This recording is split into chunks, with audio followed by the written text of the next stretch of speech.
Bienvenue à cette journée d'études de la plateforme interdisciplinaire d'innovation, la Patient Experience Evaluation Lab. On va d'abord se présenter. Nous sommes deux des trois copilotes de la pile, aux côtés de Yannick Prier, professeur des universités en informatique au LS2N, Nantes Université. Je suis moi-même Clémence Montagne, je suis urbaniste et directrice du CARE Design Lab de l'école de design Nantes Atlantique. Et Vincent Pujos, je suis designer, cofondateur de l'agence Sensipod qui a participé à ce projet à travers notamment la thèse de Loélia Rapin, qui aura le plaisir de parler, de participer à des tables rondes aujourd'hui. Nous avons le plaisir de vous accueillir aujourd'hui en présentiel à la Halle 6 Nantes Université aujourd'hui et en distanciel via la connexion Zoom qui a été orchestrée par le coordinateur de la pile que nous remercions, Jean-Philippe Rivière, enseignant-chercheur en informatique, tout comme le programme stimulant, nous l'espérons, de cette journée d'études qui conclut 2 années de programme de recherche-action et d'expérimentation. Alors, on va commencer par des remerciements parce que effectivement, ce projet n'aurait pas pu se faire sans le RFI Ouest Industrie Créative, qui est copiloté par Patrick Lecallet, Frédéric Degouzon et Lucie Colomba, ici présente. Également la région Pays de la Loire qui a apporté, ainsi que Nantes Métropole, qui ont apporté une aide financière à travers le RFI. Le soutien aussi de l'université mixte de recherche, le laboratoire des sciences du numérique de l'université de Nantes, donc le LS2N dont font partie Yannick Prier et Jean-Philippe Rivière. Et puis tous les masterants qui ont été impliqués en stage à travers les différents projets qui ont été pilotés dans Pile et dont nous reviendrons aujourd'hui. Et bien sûr, nous n'oublions pas tous les acteurs de la santé et les industriels qui ont permis le cofinancement de ce projet. Donc Sensipod, bien sûr, au travers du financement de la convention CIFRE de Loélia Rapin, designer et doctorante. Bien sûr, Aya, architecte, ingénieur et live designer qui ont financé un stage de recherche. Moswo, agence de design également. Et surtout, bien sûr, la caisse primaire d'assurance maladie pour avoir soutenu un stage. Donc, je remercie les représentants de la CPM aujourd'hui présents. Donc, la pile est une plateforme qui a pour objectif de répondre à des défis concrets des transitions par le prisme de l'expérience usager et utilisateur. Elle s'est donnée pour objectif central d'accompagner les transitions dans les parcours de santé en expérimentant et en proposant des méthodologies d'évaluation et de conception innovantes autour de l'expérience en santé.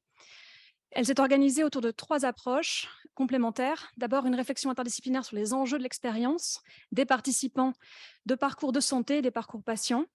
Également, un travail de construction de nouvelles méthodes d'analyse qui seront présentées cet après-midi à travers des projets qui ont été développés et la mise en œuvre d'expérimentation de ces méthodologies qui sont en cours et dont on pourra encore discuter cet après-midi.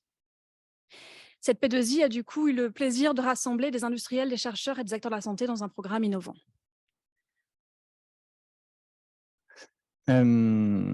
Donc aujourd'hui, on va parler plus précisément d'expérience patient, de savoir expérientiel des patients. Et on a le plaisir d'étudier et de confronter ces deux concepts qui vont permettre d'aborder la question de l'expérience patient et puis des connaissances en fait que les patients en retiennent. Alors aujourd'hui, je te repasse la parole, on s'est organisé. Donc aujourd'hui, on vous propose un programme composé de 3 formats pour varier et diversifier le type d'apport qu'on vous propose. D'abord, 3 conférences d'expertes et de chercheuses spécialisées avec des approches pluridisciplinaires complémentaires.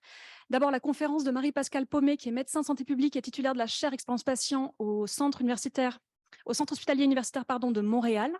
Ces champs de recherche croisant le projet de thèse de Loélia, nous l'avions interviewé au printemps 2020 en plein Covid. Et ça a permis de lancer la recherche sur le savoir expérientiel. Elle travaille sur ces questions, du coup, dont elle parlera sur la transformation de l'hôpital et du bien-être des patients autour des savoirs expérientiels. Ensuite, nous avons le plaisir d'accueillir une autre médecin de santé publique, PUPH au CHU de Nantes, Leïla Moré, qui nous expliquera tous les projets mis en place depuis une vingtaine d'années du coup au CHU de Nantes. Et enfin, nous avons également le grand plaisir d'accueillir Lénis Pereira qui contribuera en sciences de l'éducation, cette fois-ci, sur les acquis d'expérience des malades. Et puis, nous changeons de format. Alors, on a aussi 2 tables rondes qui vont permettre d'être sur un format un petit peu plus de débat. La première, c'est sur le sujet de l'expérience patient en tant que levier de transition, transformation en santé, et notamment autour de l'innovation managériale. Donc, avec la participation de Claire Marquez, de Marie-Pascale Paumet, d'Aude Niadanou et de Jean-François Medeli.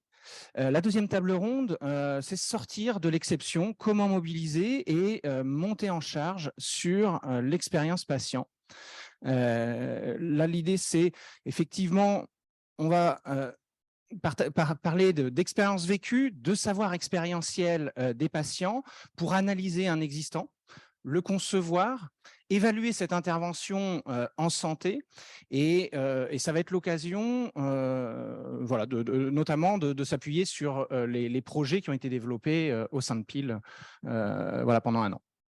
Et du coup, ça sera une longue journée, mais une belle journée, puisque ce sera l'occasion de présenter 4 projets principaux. D'abord, l'évaluation de la chambre soutenant la parentalité dans un service d'urgence néonatale suite à une expérimentation de 2 ou 3 ans de Sensipod avec l'association BERS au CHU de Nantes. Puis, un terrain apporté par l'agence AIA et soutenu par la clinique Jules Verne autour de la comparaison des expériences des patients réels et virtuels.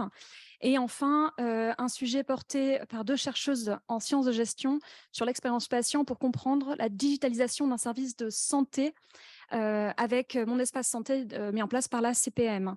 Et à 11h, on aura le plaisir d'écouter du coup Loelia Rapin expliquer ses premiers résultats de terrain et de thèse menés au CHU de Montpellier. Donc, nous allons laisser l'estrade à Marie-Pascale Paumet, que nous remercions d'avoir fait le déplacement depuis Montréal et que nous avons le plaisir d'accueillir aujourd'hui à Nantes. Alors, juste avant, on a un petit... Vas-y, on va passer à la slide. Je crois qu'il y a une slide sur les réseaux sociaux. Ah, Voilà. pardon. Non, j'ai pas de souci.